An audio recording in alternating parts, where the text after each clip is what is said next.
con la palabra en el corazón. Un desafío a navegar por las corrientes del conocimiento de la palabra de Dios.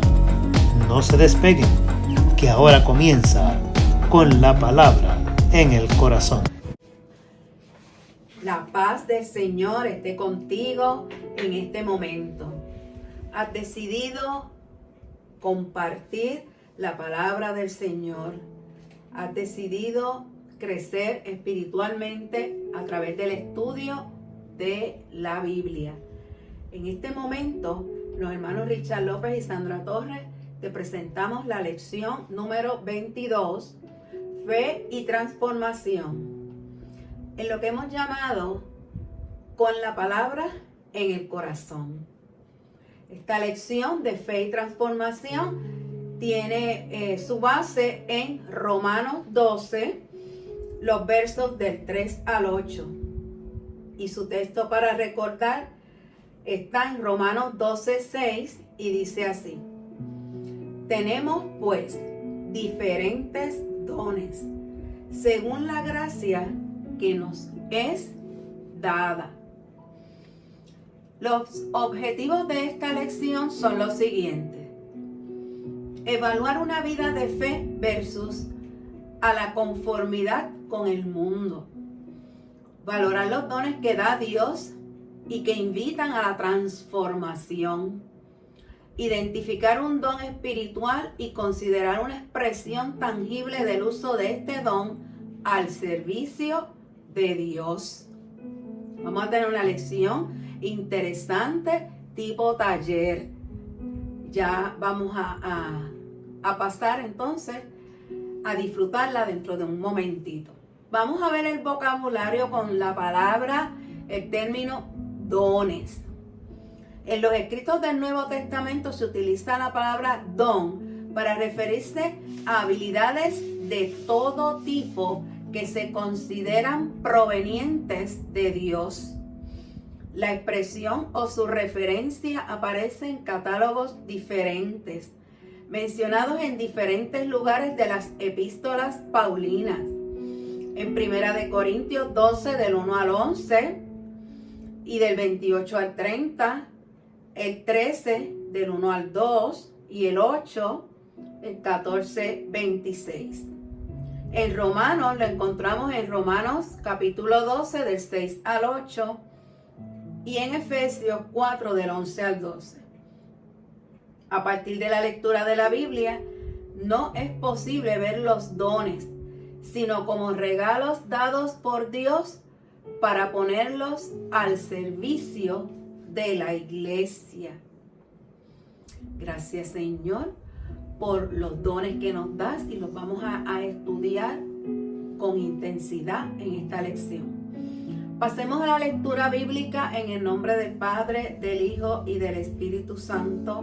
Amén. Romanos 12, del 3 al 8 dice así: digo pues, por la gracia que me es dada, a cada cual que está entre vosotros, que no tenga más alto concepto de sí del que debe tener, sino que piense de sí con cordura, conforme a la medida de fe que Dios repartió a cada uno.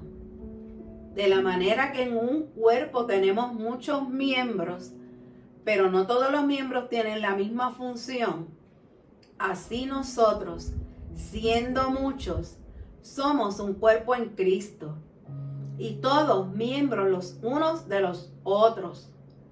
Tenemos, pues, diferentes dones según la gracia que nos es dada. El que tiene el don de profecía, úselo conforme a la medida de la fe. El de servicio, en servir. El que enseña, en la enseñanza. El que exhorta, en la exhortación. El que reparte, con generosidad. El que preside, con solicitud. El que hace misericordia, con alegría. Todos experimentamos presiones para adecuarnos al mundo. Dios nos ha dotado de habilidades que, aunque no siempre las reconocemos, nos hacen personas únicas. cómo reconocer nuestras habilidades para no tener que vivir adecuándonos bajo presión al mundo. En nuestro texto, Pablo nos recuerda que a través de la fe, Dios nos transforma, renovando nuestra mente para que podamos discernir su voluntad. Y la palabra transformación, que forma parte, ¿verdad?, del título de la lección, va a ser la clave dentro de toda esta explicación de los dones espirituales que vamos a estar teniendo. Y vemos en los escritos del Nuevo Testamento, especialmente en la literatura de Pablo, que se usa la expresión don para referirse a unas habilidades que los seguidores del Señor deben poner al servicio de la construcción de una comunidad de fe saludable.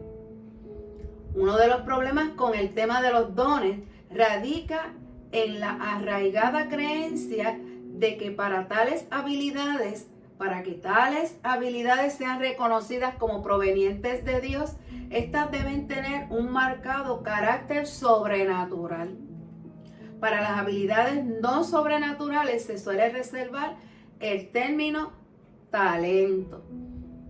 Vamos a estar estudiando y viendo las diferencias entre un don y un talento. Lo cierto es que la expresión don del Señor para referirse a habilidades que se reconocen como provenientes de Dios y aparecen diferentes escritos en la Biblia. Los vamos a ver cuando tengamos la oportunidad más adelante, que lo vamos a ver en 1 Corintios 12, lo vamos a ver en Romanos 12, que es la lección, y en Efesios 4.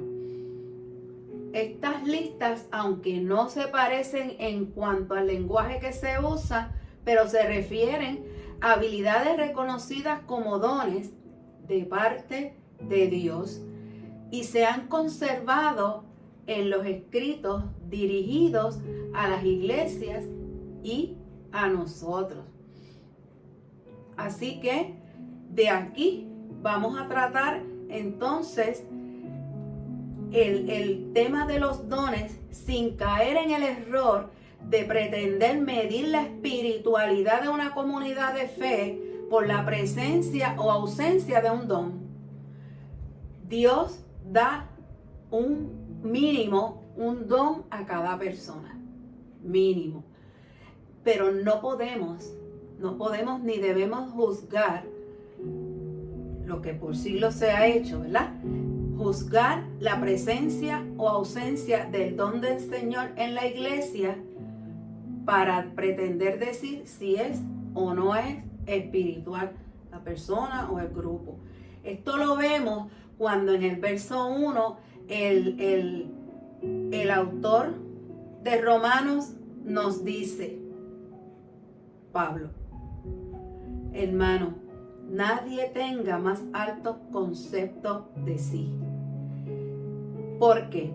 Porque si tenemos en la mente que dependiendo de los dones y las capacidades que Dios te da, si tenemos ese error en la mente de que de eso depende la vida espiritual de la persona, pues entonces vamos a tratar de pretender tener unos dones con tal de que los demás puedan pensar que estamos en unos niveles de espiritualidad más altos. Y recuerde que la espiritualidad no tiene el nivel alto, el nivel medio, el nivel bajo. No. Por eso es que el Señor nos ha dado los dones. Y las personas tienen los dones según el Señor se los da. Lejos de todo aquello, el Nuevo Testamento destaca los dones diversos en las iglesias y en diferentes lugares. Esta última observación nos pone de lleno en el camino de confrontación con la habitual práctica de pretender homogeneizar el comportamiento humano, ajustándolo al modelo de quien a la sazón esté en posición de imponer una voluntad sobre otro. Contra esta práctica choca el consejo directo: nadie tenga un concepto de sí más alto del que debe tener, sino más bien piense en sí mismo con moderación. Hermano, cuando tenemos la mente distorsionada y queremos medir las cosas nosotros con nuestros sistema de medida personal, lo que estamos haciendo es creando una presión en los demás que podría llevar a los demás a pensar o a tener un concepto diferente, ya sea un concepto más alto del que debe tener, pero también vamos a hablar del que va a tener un concepto más bajo del que debe tener, por los temores que nosotros mismos con nuestro sistema de juzgar le proyectamos a los demás. Ya en los versos 4 y 5, pero la moderación aparece brillar por su ausencia cuando se tiene suficiente poder para instalar la voluntad propia. La simpleza del ejemplo de Pablo es tan potente como pasada por alto en nuestras sociedades.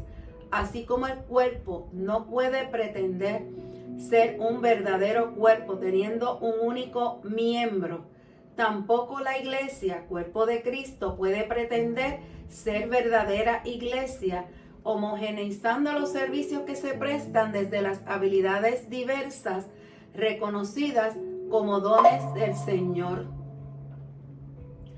Ya en los versos 6 al 8 vemos que en realidad la diferenciación de las habilidades no es un error. Pablo señala, tenemos diferentes dones según la gracia que se nos ha dado. El verso 6 dice, no es pecado el que nos hace distintos. No es el pecado que nos hace distintos. No es el juzgarlo, tú eres más espiritual, tú eres menos espiritual. Ese daño no lo podemos seguir y lo tenemos que quitar de nuestras mentes. No es que este peca más o este peca menos, o este ora más, ora menos. Lamentablemente, con frecuencia los seguidores de Jesús son empujados a una normalización de servicio y a una homogeneización de los dones. Por esto, Pablo refuerza su idea señalando que no solo es por gracia que se nos otorgan los dones diferentes, sino que tales dones deben ponerse al servicio de la iglesia. Precisamente, si el don de alguien es el de profecía, que lo use en proporción con su fe. Si es el de prestar un servicio, que lo preste. Si es de enseñar, que enseñe. Y si es de animar a otros, que los anime. Si es de socorrer a los necesitados, que dé con generosidad. Y si es de dirigir, que dirija con esmero. Y finalmente, si es de mostrar compasión, que lo haga con alegría. Y así, hermanos, yo les puedo recomendar que pueden utilizar esta clase también como una reflexión, que a usted le pidan que dé una reflexión o algo así, o en su clase, si le toca dar esta clase este domingo, le puedo recomendar que lo utilice. Y en mi caso, le voy a ir diciendo a los hermanos las definiciones. Y si tú estás en tu casa o estás en un sitio donde puedes tener un papel, un lápiz o algo, para que vayas escuchando las definiciones de los dones, por lo menos 9 les voy a explicar. Y usted puede ir haciendo una autoevaluación. La meta es que en la iglesia, los hermanos que estén en la clase en ese momento puedan entregar este papelito con su autoevaluación.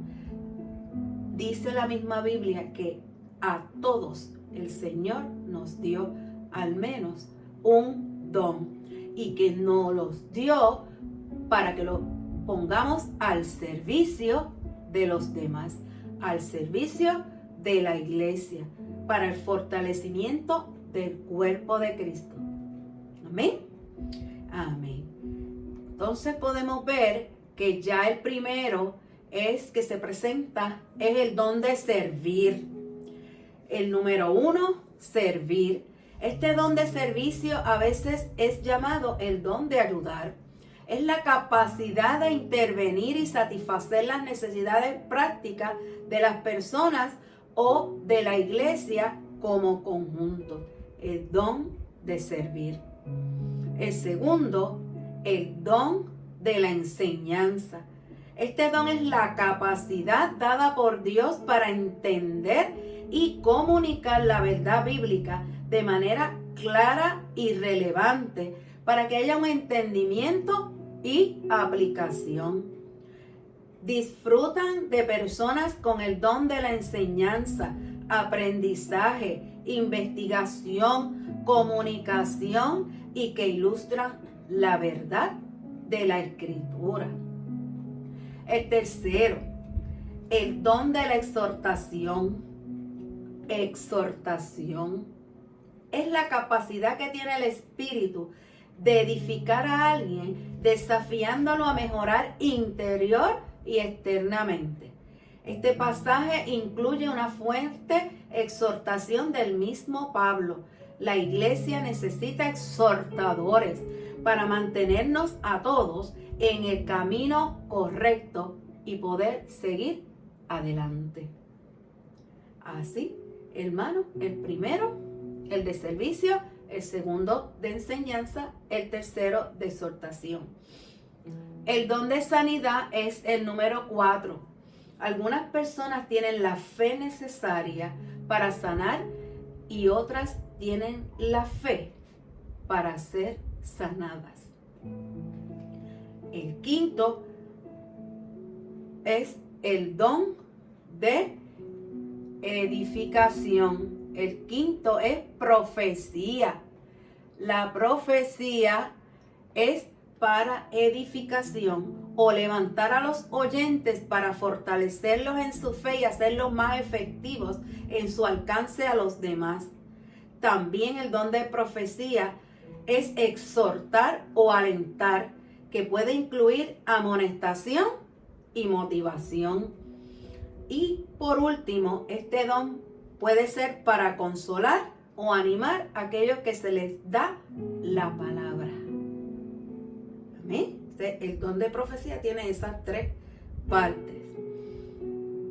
Para el cristiano, el don de dar es una tarea espiritual, un asunto del corazón. Como cristianos maduros aprendemos el valor espiritual de la generosidad.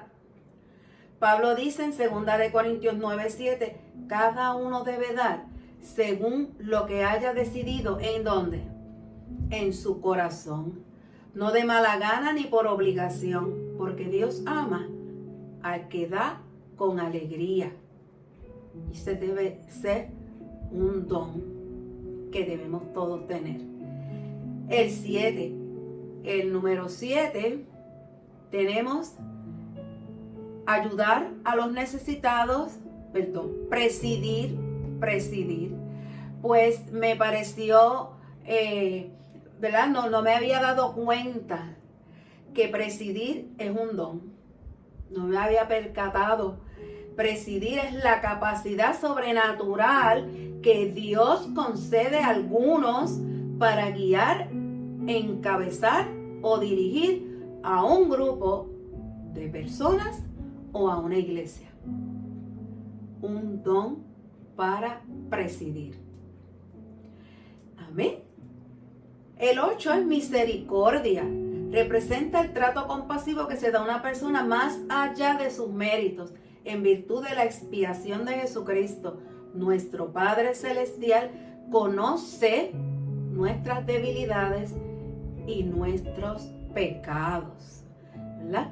Y el don de tener ese trato compasivo hacia los demás. Y el 9, bíblicamente hablando, el don de evangelismo. Es un don con 2 puntos. Un punto está dirigido a los que no son cristianos e implica alcanzar. Evangelizar, alcanzar. La palabra evangelista significa alguien que anuncia el evangelio. El otro punto está dirigido a los creyentes e invoca a la enseñanza. Quiere decir que este don de evangelismo, que también en el estudio de la lección podemos ver que no nos habíamos percatado, que ese don de evangelismo incluye enseñanza. Dios nos capacita para cumplir con su obra en este mundo a través de los dones. La iglesia es más efectiva y funciona mejor cuando todos los miembros ejercen los suyos. Los dones no son premios de espiritualidad. Primera de Corintios 12:7 dice, a cada uno se le da una manifestación especial del Espíritu para el bien de los demás. Amén. Señor, te continúe bendiciendo grande y poderosamente. Estudiamos 9 de los dones que aparecen en la lección y que consideramos para discutirlos. Estamos en los días donde las iglesias están preparando sus asambleas, donde estamos en reclutamiento en la iglesia, y qué bonito sería que usted voluntariamente le entregara al pastor y le dijera, pastor, puedo reconocer en mi vida que yo tengo estos dones y los quiero poner al servicio. Puede ser el número 1 de servir, número 2 de enseñar, número 3 de exhortar, número 4 de sanidad, número 5 de profecía, número 6 de dar, número 7 de presidir, número 8 de ayudar a los necesitados, misericordia, y número 9, evangelismo.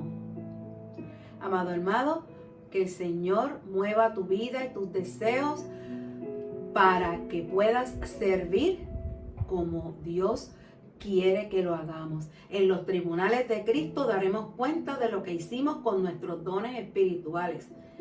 Un don es particular y exclusivo. Amén, amén y amén.